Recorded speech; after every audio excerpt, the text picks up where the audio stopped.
L'alcalde d'Olot vol també que els municipis de Catalunya es declarin de forma conjunta com a insubmisos fiscals per tal de donar un cop d'efecte, en comptes de fer-ho d'un en un.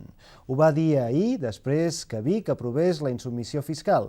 L'alcalde de la capital usonenca, Josep Maria Vila d'Abadal, és el president de l'Associació de Municipis per la Independència, una entitat que recomana la insubmissió i de la qual Coromines n'és el vicepresident. L'alcalde d'Olot consultarà a la Junta de Portaveus si s'han de declarar insubmisos o no. Això, si ho fem individualment, cada dia perdrem un soldat, perquè és una guerra que la perdrem. Això l'hem de fer-la tots conjuntament. Jo crec que no serveix que ens declarem un a un insubmisos. No funciona.